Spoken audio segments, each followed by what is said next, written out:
here we are, the second and final week of Cinequest festivities. Again, so much cool stuff is jumping off. A lot of cool movies, a lot of cool people zipping around the Alamo Drafthouse. I was really excited to talk about this film.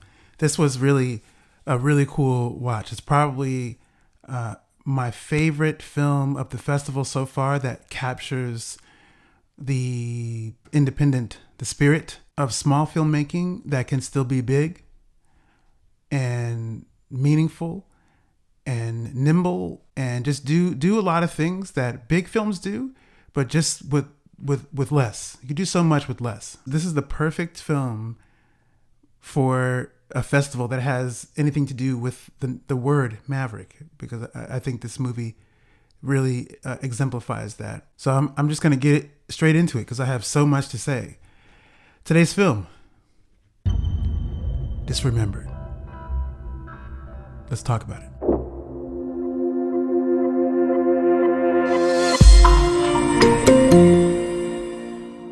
Oh boy, this was a fun one to experience. I actually watched it a couple times. I think what I'll do is I'll give you an overview of what the film is about, and then discuss my thoughts about the film. So the film follows Rob, who has been discharged from the military. We find him in a particular state where he is recognizing that he's suffering from blackouts. We don't know why. We don't know what's going on. So the mystery is immediately apparent to us.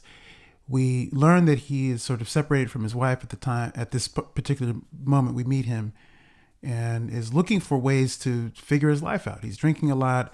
He's having these blackouts. He's not quite sure what the next move is. Along the way, he connects with a therapist that begins to give him tools to help understand what's happening with him.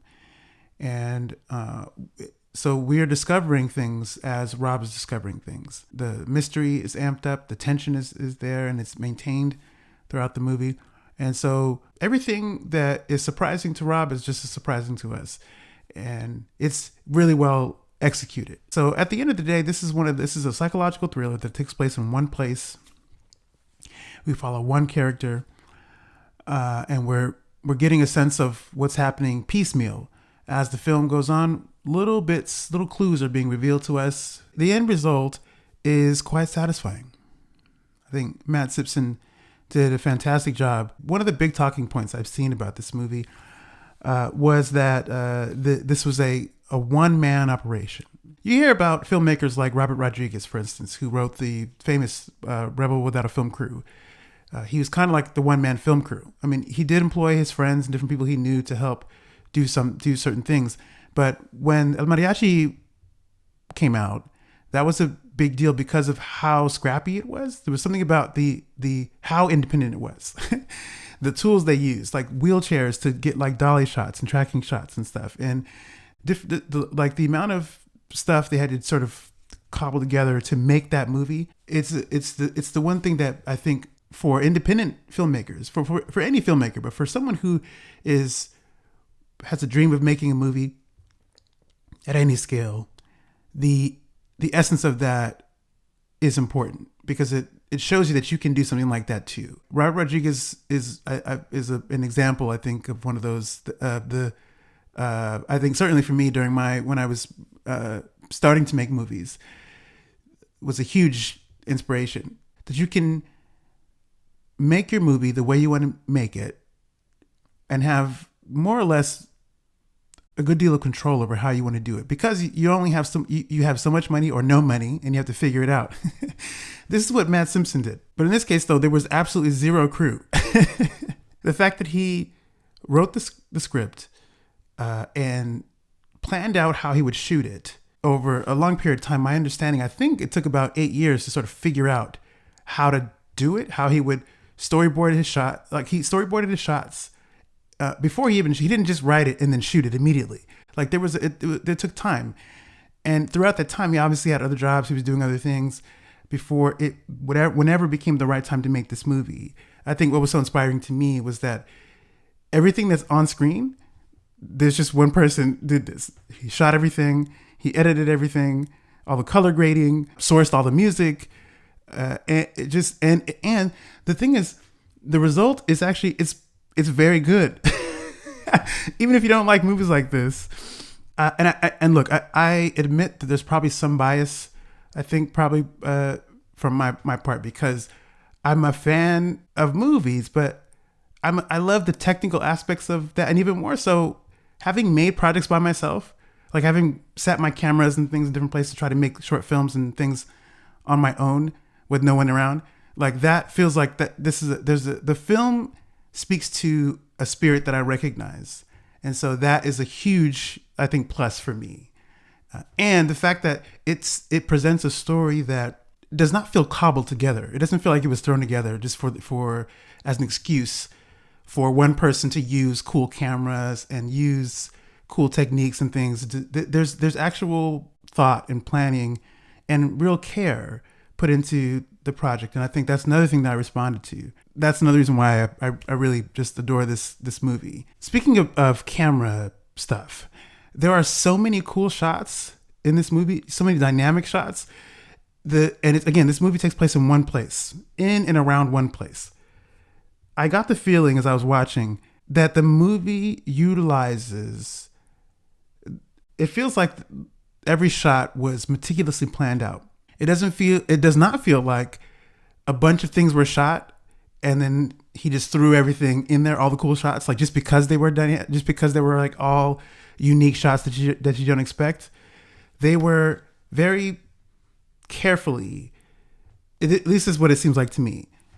There are so many cool angles of stuff that you wouldn't even think. There's a really cool it's a small shot, but I love this shot. There's a shot where Rob is having a drink out of a bottle, and somehow the camera, I don't know how he achieved this shot, but the camera is in the bottle, so you see from the camera's perspective him drinking, and it's a little shot. It's like, but it's such a cool thing that just like, man, it also, I think, adds to the mood and tone of what's happening at that time. Remember, Rob is a character who's having blackouts, and he also seems like he's spiraling in his deeper and deeper into this despair. And the shot of him drinking is like the viewer is the alcohol spiraling out of the bottle into this, like this, you're in the depths of depression and just like the worst feelings. And so that's the shot is I think is a good indicator of that kind of thing. It's just stuff like that. There's a scene where Rob goes into the car. In the car alone, there's like really cool, there's no need to have such cool shots in a car, but to keep the scene alive, I think all those shots were necessary. Nothing in the film, in that scene or in the film at large, feels stagnant or boring. You have a guy sitting in a car reading a letter. There's shots of him in the rearview mirror. There's shots of like eyes in the mirror. There's shots from the outside of the car in. There's shots over the shoulder. Simpson uses every angle of the space to great effect. And I just imagine him like figuring out like, man, how is he figuring out where to sit the camera and then having to act and in some cases actually be very expressive in a way that doesn't shake the camera, doesn't move it, doesn't make the camera fall. There's all these different things you have to consider. It's just you. No one else is there holding it for you. No one else is like doing the lighting or anything like that. It's just one guy that managed to pull it off. I was really, really pleased. There's a lot of really cool first person shots, like almost like, first person video game type shots where you see, from his perspective, like a hand doing something or some really dynamic stuff like mirror shots. How do you get a first person shot of looking in the mirror and there's no camera like directly at the mirror? There's no like angle. There are a couple angle shots, but what I was impressed with was Rob looking directly in the mirror, like straight on, and there's no indicator that a camera's there. I don't know how he achieved that, but it was, and how what you had to do to figure that out. It looked really cool. I was thinking, man, how did you get that? The other thing is from a energy perspective in terms of how the camera feels. There is a handheld quality to some of the shots too that remind me of something like Law and Order or any of the crime procedurals on particularly earlier Law and Order. So early 90s Law and Order, where the handheld or Homicide, Life on the Street, those shows that are filmic and that feel alive even when the scene is still. There's like hints of movement when the camera is doing stuff. Now, you could guess that perhaps there's a camera, on a tripod or something that has like remote control things that you can do, because that does exist, and I suspect he probably did use some of that. But what's surprising to me is how in using tech like that to make it feel like there's a human hand on it, like someone's holding it, and but the movement's ever so slight. It doesn't detract from what's happening. It's just, again, these are small things, but they make a huge difference in the feel of what's on screen.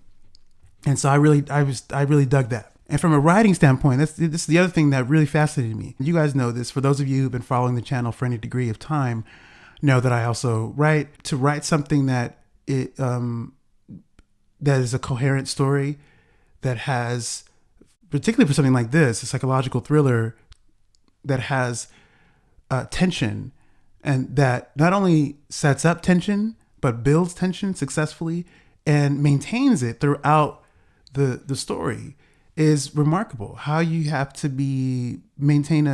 I can imagine the amount of drafts that Simpson had to go through to get to what we see on screen, but it was very well crafted. I think the little, and there's little bits about like the references. There's a Sister Act reference in there that I loved that was written. And how did you even think the writing has some punch to it?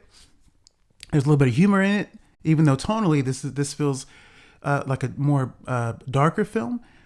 And yet, oddly, there's also moments of lightness. There's moments of hope too.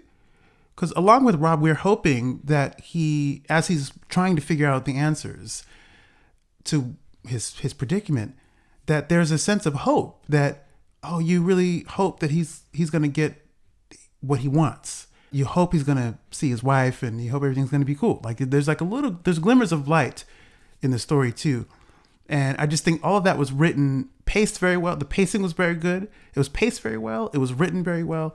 And just when we're introduced to new clues, that also is done very well. Just there's something, it's like the structure of it. It doesn't feel like loosey goosey. There's something that's very planned and intentional about it, and executed just from that perspective very well. The film plays like one of those old school movies that I liken it to, like a film noir or one of those old mysteries that just piecemeals little clues to us, and then everything comes to a head at the very end, and there isn't a lot of room for space. Like, it's just the story straight. There's not a lot of exposition around, like there's not a ton of backstory, and there isn't a ton of resolution to stuff. Like, it's what, remember, I don't know if you think about how old movies were, you get thrown straight into the story, you get told the story, and once the immediate end happens, that's it. There's no the end of the main conflict, and then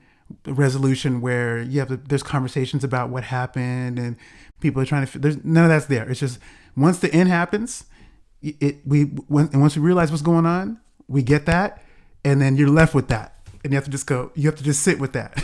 It's not always comfortable, and I think this is why a lot of films today don't do stuff like that. Particularly a lot of bigger films, you don't get stuff like that. You get a lot of end of the main conflict, and then a resolution, and then so there's a gradual, like you're getting led out of the story.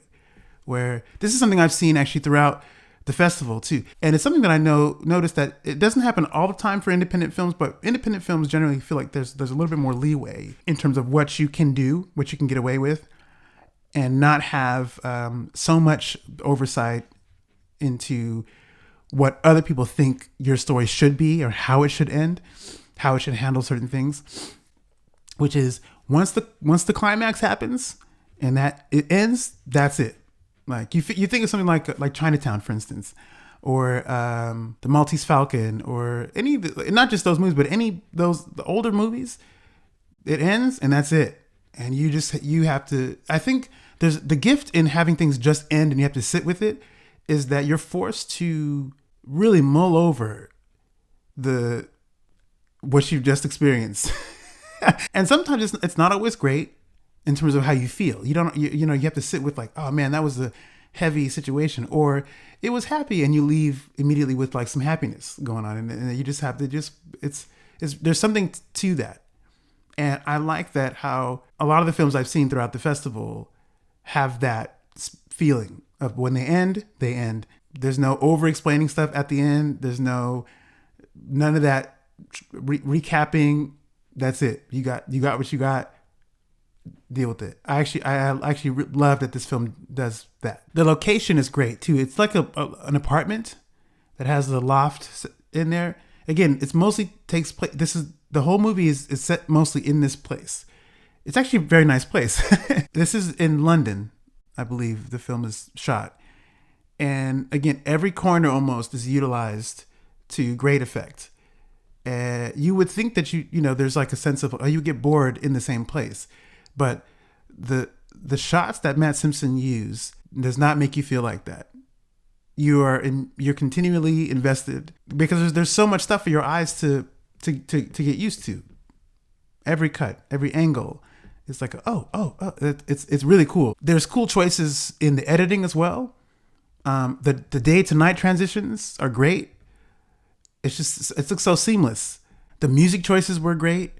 I like how obviously because Matt Simpson did everything alone, there was no proper composer, but he did source the music. So the music he found was perfect. He was very clear about the tone he wanted to achieve for certain scenes and sequences, and the music that is reflective of that. I can only imagine how much time it took to go through all these libraries, countless libraries probably of sounds and different types of songs and comparing them and narrowing them down to figure out which ones might be the best ones for the story he was telling. Very well done. At the end of the day, this was a great movie. I was just really, I thought it was really cool. It was like, it felt, you know what it was? It reminded me of watching some of my friends' films. You know, we're all in like film class making stuff and getting to see your friends' stuff. It was really cool just to see, knowing that one person did it and imagining all the tech and stuff. That was stuff he had to figure out to get it made. But it's just really inspiring, I think, for someone who loves movies and who wants to make more movies. Anybody who's inspired by that, the art, will get a lot out of this film just from that level alone. There was a talk that Matt Simpson gave at my alma mater, San Jose State, that I missed. But what I thought was cool about it, just knowing that it happened, I hope to talk to him about this. But what was cool about it is that the building he gave his talk at, the building called Hugh Gillis Hall, and that same building was where I took my first film classes there, and I was learning to make my first films. I had a professor who in the industry, John Schenker, I loved him. He was great, but he taught us. You know, we had to go through the whole process of writing our scripts, storyboarding, you know, assembling like a small crew, and everybody had to make their own movie.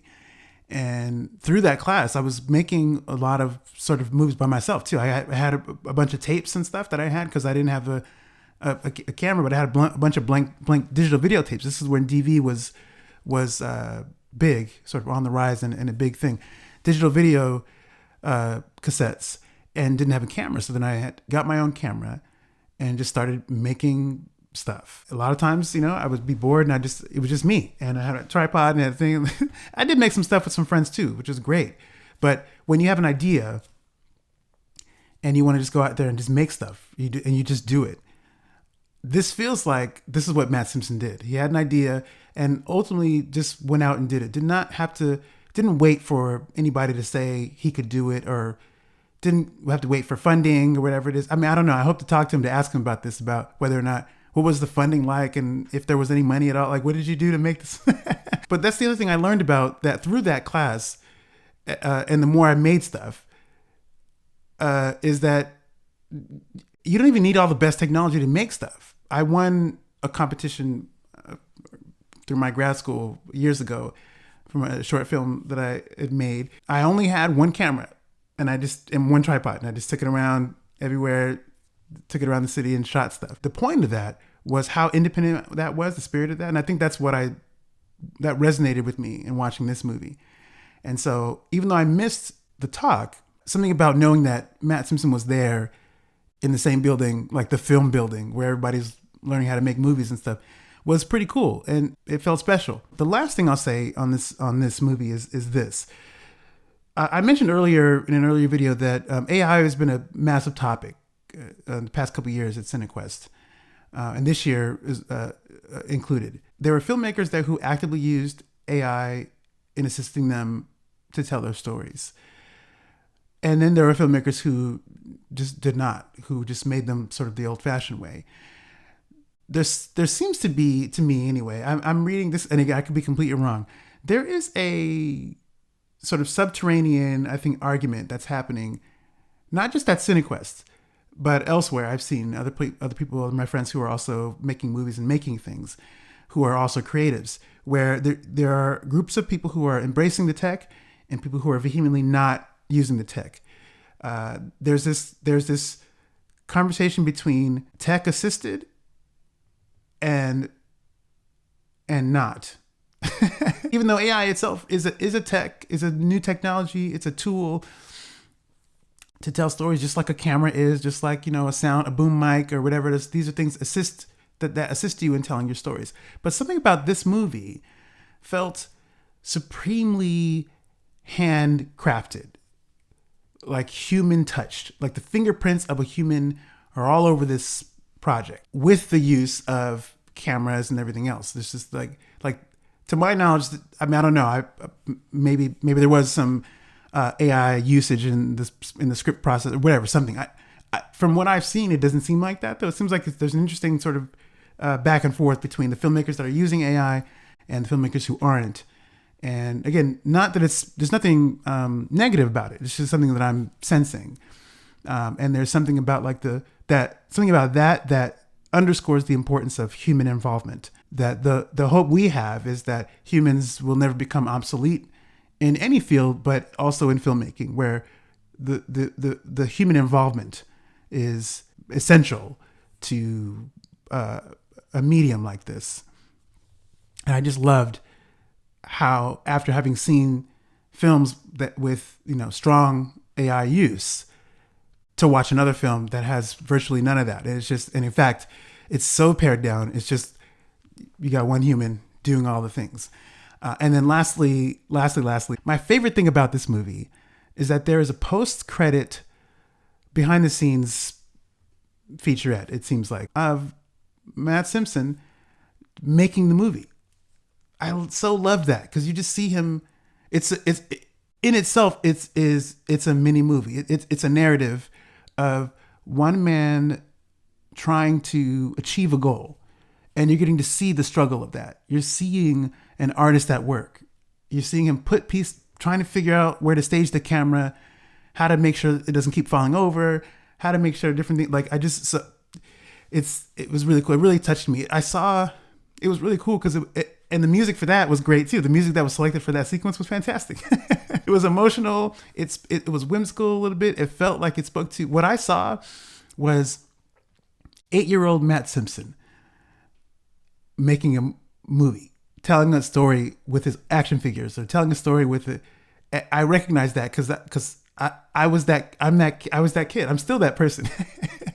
You're seeing a kid figure out the toys and to achieve the story that they're trying to tell. It was really cool. It was actually, that was an unexpected heart piece that really, it was touching actually to see it. So I hope to ask him about the choice to include that.